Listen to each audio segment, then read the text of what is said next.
E aí, moçada? Seguinte, é fato que eu estava planejando continuar as análises de Kimetsu no Yaiba no vídeo desta semana, mas acontece que o capítulo 1043 de One Piece veio para colocar o mundo dos mangás de cabeça para baixo. Toda a comunidade está nesse momento debatendo de forma acalorada sobre o que significa aquela cena final, sobre qual será o papel de Joy Boy nos eventos que virão, sobre o que é Joy Boy afinal, dentre outras coisas. Teorias há as mais diversas e a polêmica se instaurou. Uma parcela da fanbase está empolgada para ver o que virá no futuro e a outra parte está preocupada, receosa de que talvez Eiichiro Oda tenha dado o maior tiro no pé desde que a série iniciou lá no longínquo ano de 1997. Foi vendo essa interessante discussão que eu senti vontade de fazer esse vídeo, que eu não deveria estar fazendo porque não acompanho One Piece há mais de 10 anos. Mas tem um ponto central nessa discussão que eu não estou vendo ninguém abordar, então tive que eu mesmo trazer esse argumento para vocês aqui. Fiquem comigo que na hora certa eu explico do que eu estou falando.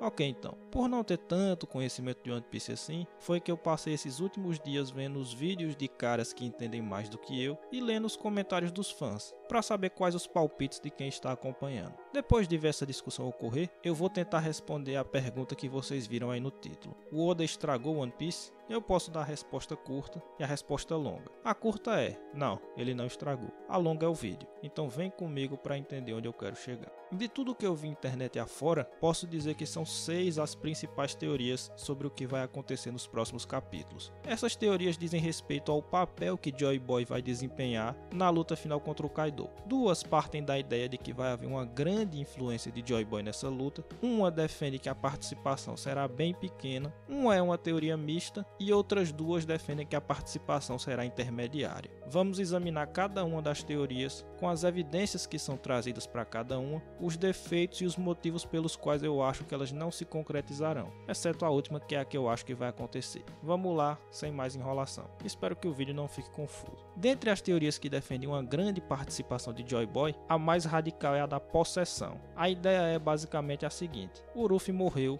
e agora o Joy Boy vai tomar o controle do corpo dele, enfrentar Kaido e derrotar o vilão de uma vez por todas. Após isso, provavelmente vai deixar o Luffy retomar o corpo ou não, e aqui isso não é relevante. Resumindo, vai acontecer aqui o mesmo que aconteceu com Yusuke na luta contra o Sensui. Exatamente a mesma coisa. Quem viu, viu. As evidências para essa teoria são 3. 1. A fala de Zunisha. Zunisha fala em um dos últimos quadros do capítulo 1043 que, entre aspas, Joy Boy está aqui, ou algo do tipo. Ora, a interpretação mais literal dessa fala parece dar força à teoria da possessão, uma vez que sim, será o próprio Joy Boy que estará ali naquele momento, depois de tomar o corpo do Luffy. 2. A ideia de que o Luffy morreu após o golpe do Kaido. Há elementos que sustentam essa hipótese, como o LOL falando que não conseguia mais ouvir a voz do protagonista, ou o próprio Oda que enfatizou o silêncio que se instaurou naquela cena do Luffy estirado ali no chão, etc. Parece que ele realmente morreu. Se ele morreu, então terá que vir outro para continuar a batalha, que no caso é o Joy Boy. 3. O sorriso. O sorriso que o personagem dá naquele último quadro carrega um certo ar de malícia, que não parece coisa do Luffy. Aquela cena carrega uma aura meio incompatível com o que nós conhecemos do nosso herói, então isso parece fortalecer a hipótese da possessão. Não é mais ele ali, mas sim o próprio Joy Boy. A gente pode usar também como uma das evidências o fato de que parece que o Luffy está passando por uma transformação, né? Que ele está derretendo, então não seria mais ele ali, mas um outro ser. Ok, mas quais são os defeitos que eu vejo nessa teoria? O principal é, ela tira todo o peso dos feitos do Luffy. Basicamente não será ele a derrotar o Kaido, mas sim o próprio Joy Boy. Ora, isso claramente tira o impacto da ideia de Rei dos Piratas. É como se dissesse o seguinte ao final da obra: o Luffy é o Rei dos Piratas, mas quem venceu o pirata mais forte de sua época foi o Joy Boy. Ou seja, ele precisou não de ajuda, mas que viesse outro e fizesse o serviço por ele. É tipo ser campeão do Brasileirão tendo levado 4-0 nos 2 jogos contra o segundo colocado. Não passa a sensação de verdadeira vitória. Será, na minha opinião, um enorme tiro no pé. O segundo defeito é que essa solução viria do nada. Ao longo de mais de 1000 capítulos de One Piece, não me consta que tenha havido nenhuma preparação para a ideia de possessão ou qualquer coisa do tipo. Ou seja, seria basicamente roteirismo, ou Deus Ex Machina, como você preferir. Aliás, esse é um dos poucos defeitos grotescos de Yu Yu Hakusho, que é essa cena da revelação que Yusuke tinha sangue yokai vindo do nada. One Piece cair no mesmo erro 30 anos depois é muito desaforo. E o último defeito é que é uma solução desnecessária, porque já existe existe a noção de propósito herdado, que essa sim vem sendo trabalhado há tempos na obra. A ligação entre Ruffy e Joy Boy já está toda preparadinha e amarradinha há muito tempo por essa ideia de propósito, então não tem pra que você puxar do bolso agora uma possessão para resolver a parada, sendo que você pode usar uma coisa que você já está preparando desde sempre. E esses também são mais ou menos os motivos pelos quais eu acho que essa teoria não acontecerá. Um autor tão cuidadoso como Oda dificilmente resolveria a principal luta da obra, junto com Luffy vs Barba Negra, usando um artifício tirado do nada. O cara é psicopata por foreshadowing e justamente agora ele vai tirar uma solução da pura conveniência? Não creio. Fora que até eu, que sou mais otário, percebo como essa ideia enfraquece os feitos do Luffy, então é claro que o autor percebeu também. Então eu descarto. Mas se for essa a solução, será um tiro no pé absurdo e aí ele terá, entre aspas, estragado a obra sim. Eu digo entre aspas porque obviamente os méritos de One Piece vão continuar, né? Mas vai ser um erro muito grotesco.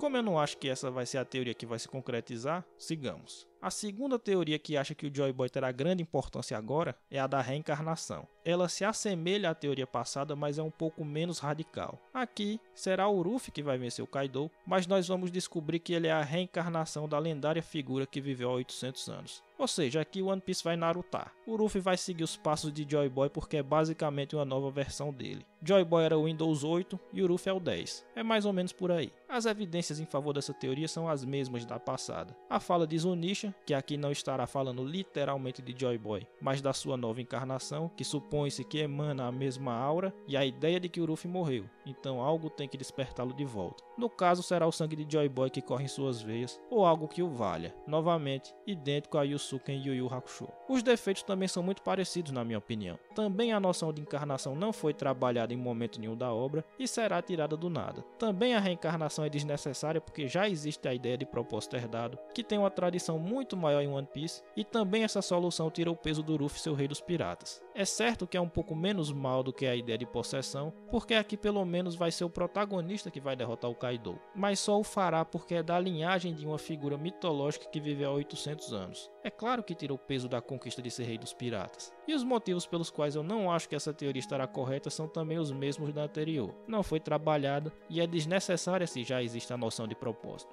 Ok, vamos pular agora para o outro extremo, que é a teoria que acha que Joy Boy não vai ter influência quase nenhuma nos eventos futuros. Essa teoria basicamente defende a ideia de que Joy Boy, na verdade, é um status que se alcança após cumpridas certas condições. Eu vi no Twitter uma teoria que dizia que existiria uma espécie de, entre aspas, zona Joy Boy. Aqui então será o Luffy que vai fazer tudo e vencer o Kaido e se tornar o rei, etc., evitando o erro das teorias passadas. E vai fazer isso depois de ter atingido um certo patamar que o permitirá se tornar Joy Boy, entrar nessa tal zona, enfim. Alguns especulam que essa condição para atingir esse patamar é a experiência de morte, ou quase morte. Outros dizem que não vai acontecer nada demais a seguir, a não ser o despertar da fruta do Luffy, e aí ele entrará nessa tal zona Joy Boy por conta disso. A evidência mais forte para essa teoria é aquela fala do próprio Kaido quando derrotou o Luffy pela 45ª vez, jogou ele lá de cima do domo e disse, entre aspas, parece que você também não foi capaz de se tornar Joy Boy, dando a entender que você se torna Joy Boy e não que você é, de alguma forma. E aí já tentam emendar essa fala com a ideia do Kaido ficar tentando se matar toda hora, né? Que seria ele tentando atingir esse status, etc.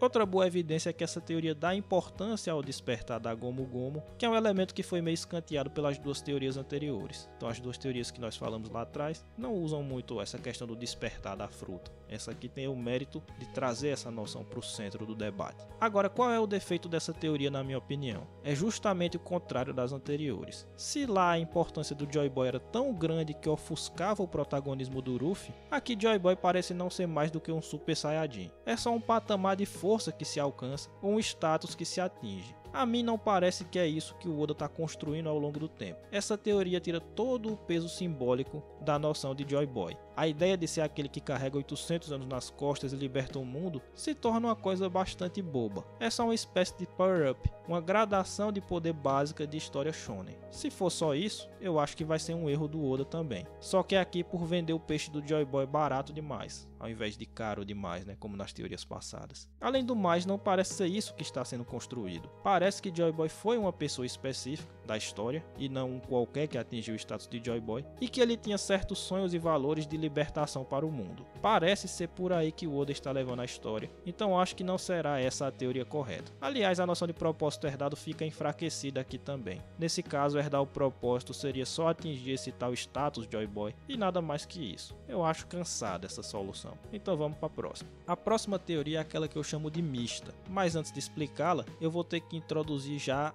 as noções básicas das últimas duas teorias, que são as que eu chamei de intermediárias. Antes de adentrar nisso, porém, eu peço que deixe aquele like marotaço para dar uma moralzinha pro canal, e quero que você comente também, hein? Pode se inscrever também, não vou achar ruim de maneira nenhuma. Enfim, teoria aqui só presta se for debatida, então fala aí o que tu acha que vai acontecer, se concorda com os argumentos trazidos aqui, etc. na caixa de comentários. Beleza. As teorias intermediárias são ambas teorias de predestinação. O que diferencia uma da outra é que uma delas envolve uma ideia forte de predestinação, chamada também de fatalismo, e a outra envolve uma ideia fraca, chamada determinismo. Na predestinação forte, uma profecia feita se cumprirá independentemente da vontade dos agentes envolvidos. Ou seja, supondo que exista uma profecia que diga que o Luffy será o rei dos piratas, ele se tornará rei mesmo que não queira, mesmo que ele faça todo o possível para não ser rei. Ainda assim, de alguma forma, o destino se cumprirá. Já na predestinação fraca, a profecia também se cumprirá necessariamente, mas aqui ela depende que os agentes tomem atitudes de acordo com a profecia. Ou seja, se hipoteticamente o Luffy agisse contra ela, ela não se cumpriria, mas é certo que ele vai agir em favor da profecia, logo o destino se cumprirá.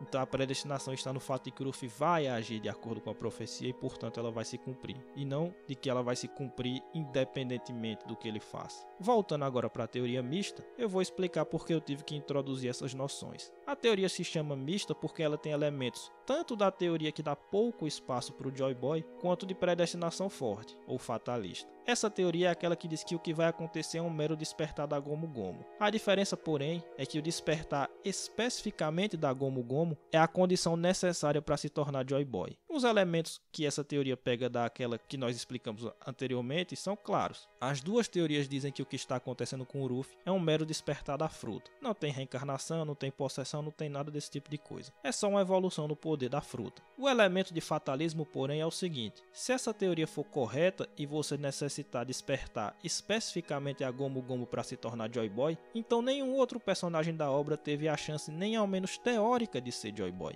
Ou seja, o Kaido, que já teve um dia esse sonho, nunca teve chance real, porque a fruta que ele comeu foi outra. Então, para esses personagens, o destino já está escrito. Faça ele o que fizer, haja como agir, ele nunca será Joy Boy. Aparentemente também o Roger não poderia ter sido porque não tinha essa fruta, então, enfim. As evidências dessa teoria são as mesmas da anterior. A fala do Kaido sobre se tornar Joy Boy, o fato de ela usar o despertar da fruta como elemento central, etc. E a fala de Zunisha parece aqui mais justificada do que na teoria anterior, porque o despertar da Gomu Gomu atuaria como uma espécie de sinal de que finalmente Joy Boy apareceu de novo. Tipo, o Joy Boy há 800 anos despertou a Gomu Gomu e é por isso que agora que o Luffy desperta a sua própria fruta, né, que é a mesma, Zunisha sente a mesma aura emanando dele e tal. Por que eu não gosto dessa teoria também? Aqui a crítica que eu vi sendo feita a rodo na internet faz todo sentido. A predestinação fatalista exclui completamente a ideia de liberdade, que é central em One Piece. Ora, se apenas aquele que come a Gomu Gomu pode se tornar Joy Boy, então o Kaido nunca teve chance. A corrupção moral pela qual ele passou não tem nada a ver com não herdar o propósito. É tudo uma questão de ter ou não ter comido uma fruta. Então não tem nada a ver com querer libertar o mundo, derrubar o governo mundial, nem nada desse tipo. É só ter comido a Gomu Gomu. Com isso, a noção de propósito herdado perde, com o perdão do trocadilho, o propósito. Não tem nada a ver com valores, visão de mundo, objetivos, etc. É só a loteria de ter o poder certo. E se não for loteria é pior, porque aí o Luffy já estaria predestinado a comer a fruta certa, então aí é que ele mesmo não teria liberdade para nada. Como é que ele vai ser o homem mais livre do mundo se já está tudo escrito para acontecer de uma determinada forma? Enfim, a teoria parece muito incompatível com a filosofia de One Piece, então para mim não vai acontecer, e se acontecer acontecer, vai ser um grande estrago que o Oda vai estar fazendo na sua própria obra. Agora, entrando nas teorias intermediárias, que eu acho que são as que mais se aproximam de uma coerência com o que foi mostrado até agora, eu relembro a vocês que elas partem das ideias de predestinação forte e fraca. Na forte, o destino se cumpre independentemente de qualquer condição. Na fraca, o destino se cumpre também, mas apenas por meio das circunstâncias corretas. Essas circunstâncias certamente ocorrerão e por isso o destino ocorrerá também. Para falar a verdade, existe apenas uma teoria intermediária e o que vai variar é a interpretação dos fatos. Nessa teoria, o Luffy foi identificado por Zunisha como Joy Boy porque ele, não sei. Ela agora reconheceu de alguma forma que é o Luffy o herdeiro do propósito da mitológica figura. Essa teoria se torna mais forte quando pega o elemento de despertar da fruta das teorias anteriores, mas aqui esse despertar só explica a transformação que o Luffy está sofrendo. Ou seja, esse derretimento que ele parece estar passando é por conta do despertar. Ele vai realmente atingir um novo nível de poder e derrotar o Kaido. Mas esse não é o elemento mais importante aqui do ponto de vista da relação dele com Joy Boy. O que importa verdadeiramente é o propósito herdado. O símbolo dessa herança de propósito são as batidas do coração, reconhecidas por Zunisha, e que meio que servem para identificar que o herdeiro, não a reencarnação, veja bem, o herdeiro de Joy Boy está ali presente. A evidência mais poderosa em favor dessa teoria é justamente que ela é a única que coloca a noção de propósito herdado no centro das atenções. Ela não apela a nenhum elemento que já não tenha sido bastante trabalhado no enredo da série, mas na verdade serve como payoff de tudo que está sendo amarrado desde há muito tempo. Em uma palavra, é a teoria mais compatível com One Piece, tal como nós conhecemos. O único, entre aspas, defeito dessa teoria é que ela parte de uma interpretação mais simbólica da fala de Zunisha, ao invés de uma leitura literal. Assim, não é exatamente Joy Boy que está ali, mas sim aquele que 800 anos depois herdou o seu propósito de libertar o mundo e de alguma forma, que podem ser as batidas do coração ou qualquer outra coisa, Zunisha consegue identificar isso. Mas esse não é realmente um defeito. Essa interpretação simbólica da fala de Zunisha é possível e eu não acho que seja nada forçada. Beleza, agora resta a gente apenas discutir se é melhor a teoria da predestinação fraca ou forte, e é esse o ponto que eu disse lá no início do vídeo que eu não estava vendo ninguém debater. Lembra que eu falei isso lá no início? Tem um tempinho já, né? E é o verdadeiro motivo de eu ter feito esse vídeo. Basicamente eu vi muitos por aí dizendo que a noção de predestinação necessariamente exclui a liberdade, logo o Oda não deveria utilizá-la, e é aí que eu discordo e eu não vi ninguém usar o argumento que eu vou falar agora. A predestinação forte exclui realmente a noção de liberdade. De fato, se o destino vai acontecer mesmo que as pessoas envolvidas não queiram e inclusive hajam para prejudicar esse destino, então a história do mundo já está toda escrita. As pessoas são apenas as marionetes, e é justamente por isso que eu acho que essa não é a melhor teoria. Ela também é incompatível com One Piece. Diferente, porém, é a predestinação fraca. Presta atenção. Aqui, o destino ocorrerá também, mas através das ações das pessoas. Até aqui eu vi muitos argumentando, inclusive o Tassiano lá da Zona OP e tal. Mas o ponto que eu não vi ser tocado por ninguém foi o seguinte: o fato de existir uma profecia e um destino não exclui o livre-arbítrio dos personagens. Essa discussão do livre-arbítrio foi que eu não vi ser abordada. As pessoas parecem partir da noção de que só há livre-arbítrio se o futuro for incerto. Ou seja, se ele estiver em aberto, se tudo puder acontecer. Mas não é assim que se verifica se uma escolha foi livre ou não. O elemento que importa é saber se o agente sofreu alguma interferência externa que o obrigou a escolher X ao invés de Y. Se isso não aconteceu, então ele foi livre para escolher. Ora, o destino não age em cima da mente de nenhum personagem em One Piece. O Luffy será o rei dos piratas porque ele vai dar todos os passos necessários para isso e, mais importante, ele vai dar esses passos porque ele quer dar todos esses passos. A sua escolha não foi determinada de fora, foi o próprio personagem, com sua mente, seu coração e seus valores, que foi fazendo o que dava na telha, sempre no intuito de ser o mais livre do mundo. Veja que ele realmente tem esse objetivo, é dele esse objetivo, e ele trabalha para realizá-lo. Ninguém o obrigou a ser livre. O destino só vai acontecer porque ele vai agir da forma certa, e ele só vai agir da forma certa porque é o que ele quer fazer. Então essa é ainda uma história de liberdade, na qual o Luffy, querendo ser o homem mais livre, vai libertar todo o mundo, porque a verdadeira liberdade deve ser compartilhada. Não dá para ser verdadeiramente livre em um mundo de escravos. Por pensar assim e ter esses valores, veja bem, não frutas ou poderes, mas valores, é que o Luffy é o legítimo herdeiro do propósito de Joy Boy, e é por isso que seres como Kaido nunca poderiam sê-lo. Não porque não comeu a fruta correta, mas porque ele tem o pensamento errado, o coração dele está no lugar errado. Assim, essa sede de libertação, esse desejo de derrubar todos os grilhões, essa necessidade de não ter amarras que unem o nosso simples protagonista vindo lá do East Blue com uma mitológica figura